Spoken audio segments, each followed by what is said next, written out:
So yesterday on the world famous and award-winning bonus show, producer Pat and I talked about the reality that British Prime Minister Liz Truss's days may be numbered, even though it had only been like 6 weeks since she came to power. And indeed, we woke up this morning in the United States to the news that British Prime Minister Liz Truss has resigned after only 43 days in office. Truss is a member of the Conservative Party, also known as the Tory Party, and you started to get the sense that maybe this wasn't going to be particularly long-lived when the idea of cutting taxes on the rich was first presented at a particularly inopportune time, given what was going on in the British economy, and then very quickly abandoned. It already sort of wasn't looking particularly good. And then now, indeed, CNBC reporting UK Prime Minister Liz Truss resigns after failed budget and market turmoil. That's putting it lightly. Writing that on September 23rd, Truss's finance minister, Kwasi Kwarteng, announced a so-called mini budget, which began a turbulent period for UK bond markets, which balked at the debt-funded tax cuts he put forward. Most of the policies were reversed 3 weeks later by the second finance minister, Jeremy Hunt. That's already a bad start. And indeed, now the resignation comes amid financial market turmoil and a revolt within the Conservative Party. As is often the case in politics, defiant until the very end, just a day earlier. Check out this video, listen to this audio. Defiant, saying, "I am not a quitter." And of course, we know what happened just hours later. This is yesterday. Mr. Speaker, I am a fighter and not a quitter. I have acted in the national interest to make sure that we have economic stability. Prime Minister, order. Order. I'm going to hear the Prime Minister. I suggest that all members need to hear the answer. Prime Minister. Mr. Speaker, I am a fighter and not a quitter. We have delivered on the energy price guarantee. We've delivered on the energy price guarantee. We've delivered on national insurance. We are going to deliver to stop the militant trade unions disrupting our railways. The honourable gentleman has no idea.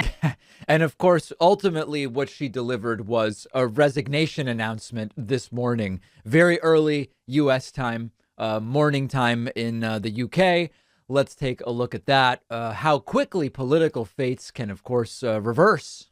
Given the situation, yes, I can't. A much more sober sounding Liz Truss this morning. Not deliver the mandate on which I was elected by the Conservative Party.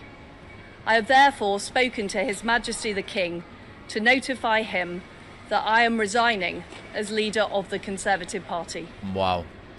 This morning I met the chairman of the 1922 committee, Sir Graham Brady. We've agreed that there will be a leadership election to be completed within the next week. This will ensure that we remain on a path to deliver our fiscal plans and maintain our country's economic stability and national security. A bit late for that, actually. I will remain as Prime Minister until a successor has been chosen. Thank you. Yeah, so very, very clear and definitive resignation there. This makes Liz Truss the shortest-lived Prime Minister in the history of the UK. The previous shortest died rather than quit. So this is really quite significant. Liz Truss, 43 days. And prior to Liz Truss, the shortest lived prime minister was George Canning, whose term lasted 119 days.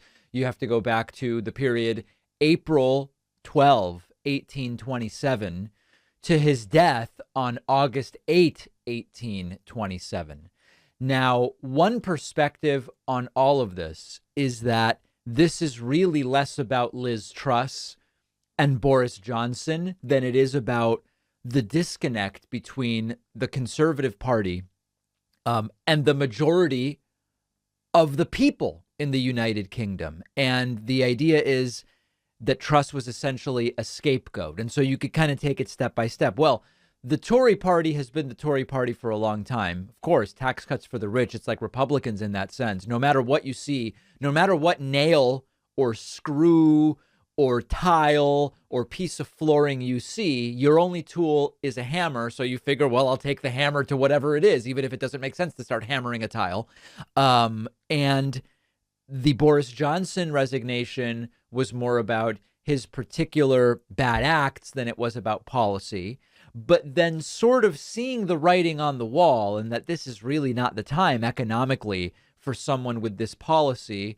The idea is, well, it was clear that whoever replaced Boris Johnson, Liz Truss or whoever else, Mr. Bean, right? It was going to be, if the policies were those of the Tory party, it was going to be a sort of sacrificial lamb. It was going to be a scapegoat, whatever, to go up there and say, yeah, we're still going to do the tax cuts. Obviously, we're not. That gets abandoned. They suffer and then they move on. And now whoever is next, again, this is the idea.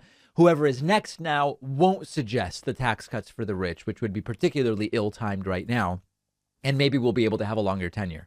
The other idea is all of this is just going to be a loop until eventually the Conservative Party is removed from power. And that it's just a matter of time and it's just a number of scapegoats or sacrificial lambs between now and then. I don't know. But an extraordinary bit of global news there. 43 days as prime minister. Imagine if we had this sort of process in the United States. That would really be something. The science tells us that one of the best ways to get consistent deep sleep is lowering your core body temperature. When your body stays cooler at night, you're more comfortable and your sleep is better. Our sponsor, Sleep Me, is the home of Chili Sleep, the customizable, climate-controlled sleep solutions that can improve your sleep by keeping you cooler at night. There are 3 different Chili Sleep systems. There's the Ooler, the Cube, and the new Dock Pro with double the cooling power.